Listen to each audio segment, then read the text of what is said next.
Bom dia, irmãos, amigos, familiares, aqueles que porventura venham assistir, ouvir. Hoje, 20 de julho de 2020, meu desejo é que a paz de Deus direcione o seu dia. Nós estamos vivendo numa época em que conseguiram destruir a família, o relacionamento familiar. Lógico que tem as exceções, ainda existem algumas famílias estruturadas, são poucas. E eu tenho ouvido assim no cinema, nos diálogos, nas relações, alguns psicólogos relatando, a falta da presença dos pais na vida dos filhos. E aí eu me pergunto, se uma lei de um país proíbe o pai corrigir o filho, permite que o filho denuncie o pai e não procura nem saber as razões e já condena o pai, a mãe, como estruturar a família e como responsabilizar o pai pela educação dos filhos e como o pai estar presente na vida do filho.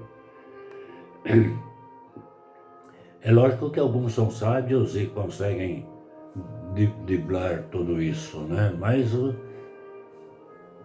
de regra geral eu não estou vendo isso, estou vendo uma decadência dia a dia. Em o pai não poder passar a sua experiência para o filho, ele cresce como?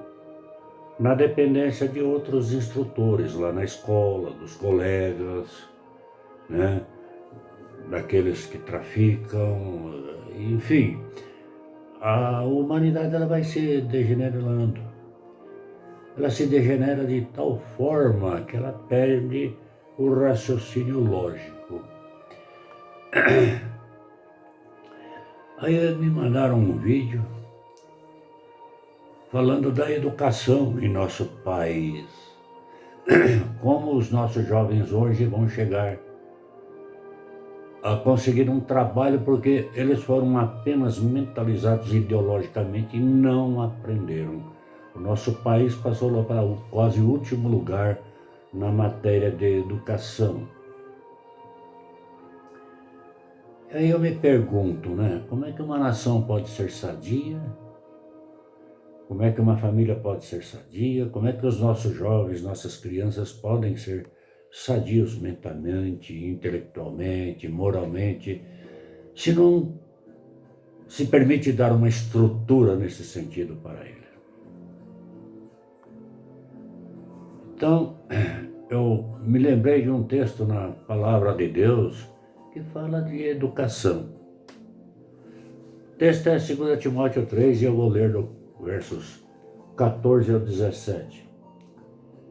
Tu, porém, permanece naquilo que aprendeste e de que foste inteirado, sabendo de quem aprendeste, e que desde a infância sabes as sagradas letras que podem tornar-te sábio para a salvação pela fé em Jesus Cristo. Toda a Escritura é inspirada por Deus e útil para o ensino, para a repreensão, para a correção, para a educação na justiça, a fim de que o homem de Deus seja perfeito e perfeitamente habilitado para toda boa obra. Analise isso com aquilo que eu já falei. Para nós termos maturidade quando chegarmos na idade mais avançada, precisamos aprender. O texto diz que ele aprendeu desde a infância. Certo que estamos falando aqui de relação entre o homem e Deus. Quando nós nos distanciamos dessa relação e paramos de meditar na palavra, paramos de orar, esquecemos a realidade divina no cotidiano, dia a dia em nossas vidas, nós ficamos sem lei espiritual e passamos a andar. Aí, vez em quando nós vamos visitar aquilo que agora chamamos de a casa do Pai, né? A igreja lá, o templo. É interessante, né? E aí nós não temos essa relação diária, familiar, de paternidade e filiação com o nosso Deus.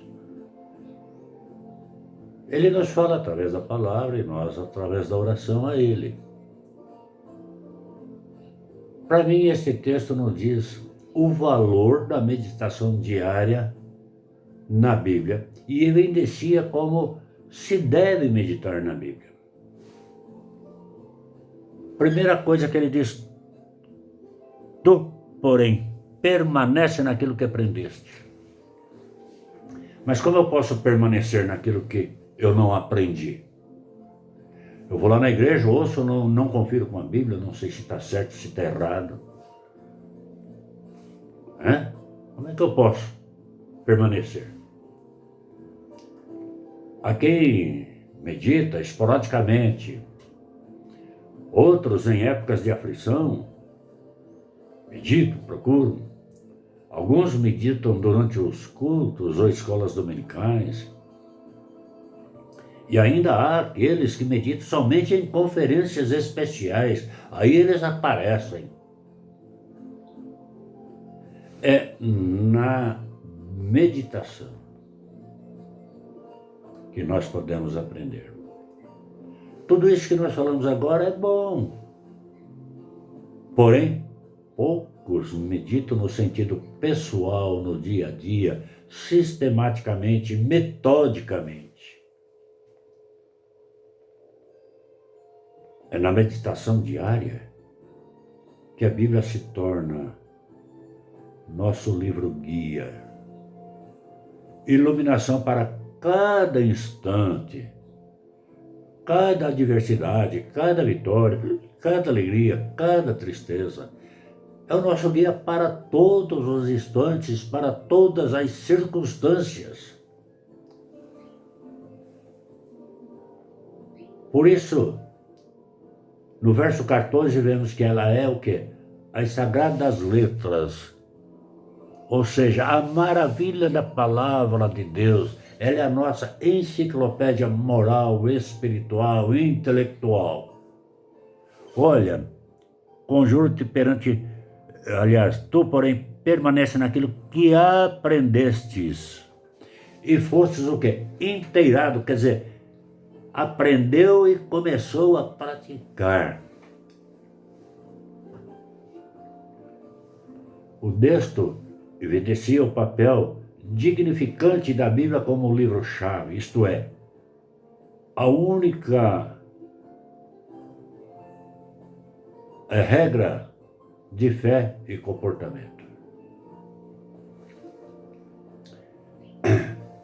Qualquer outra inferência por tradições, por ritos, por imitar o mundo lá nos seus desenhos, nas suas imagens, nos seus teatros, nas suas comemorações dadas a ídolos, até mesmo por padrões rituais de igrejas, é simplesmente um absurdo. Primeiro, por serem materiais, obscuros e inconstantes, aquilo que sai da cabeça do homem, e certamente cheias de incertezas, dependentes desta memória finita, que é ineficiente, ou seja, deficiências naturais das criaturas humanas. As tradições se contradizem mutuamente. Então você vê hoje as tradições da igreja, cada uma tem o seu rito, cada uma acha que ela está certa, cada uma pega um versículo da Bíblia e faz a sua liturgia, a sua teologia. E aí elas começam a se opor umas às outras. Eu estou falando de denominações agora. Além de tudo, o Senhor Jesus coibiu qualquer tradição igualada às Escrituras. Mateus 15, 3, 6, 9, está lá. As tradições dependem de nossas memórias e tendências pessoais, enquanto que as Escrituras são verdades divinas e imutáveis, determinadas, certas e exatas. Ela é inerrante. As Escrituras são proveitosas para nos ensinar como vivermos agradando a Deus e, por consequência, sermos abençoados, sermos fortalecidos. Ela nos corrige sobre o comportamento de vida que se contrapõe à vontade de Deus. E nisso nos instrui quanto a toda e qualquer justiça, especialmente a de Deus para com os homens desobedientes.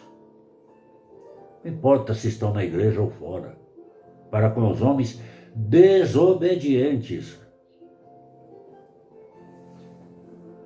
Portanto, aquele que coloca a sua vida à luz das Escrituras, ouve o Pai todos os dias, sai de casa para o trabalho, para as suas atividades, meditando antes, ele já sai instruído pelo Pai como ele deve se comportar.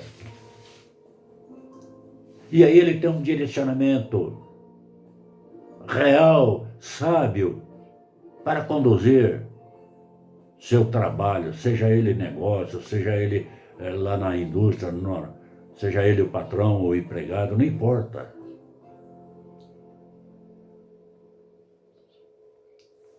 À luz das Escrituras, agradamos a Deus e certamente temos mais e mais convicção da salvação eterna. E tudo faz neste mundo é para a glória de Deus. Então desfruta da paz no Espírito, sendo rico espiritualmente, rico da graça do Senhor. E aí as riquezas que ele pode adquirir no mundo, elas são lícitas e não lhe trazem desespero, dor de cabeça e medo. Mas elas são bênçãos e aí se tornam bênçãos para outras pessoas também. Então, ele é rico espiritualmente, rico da graça de Deus, rico em Jesus Cristo. Esta riqueza espiritual é que vai acompanhar para a vida eterna. A riqueza material aqui fica. Pense nisso. Medite. Deus te abençoe.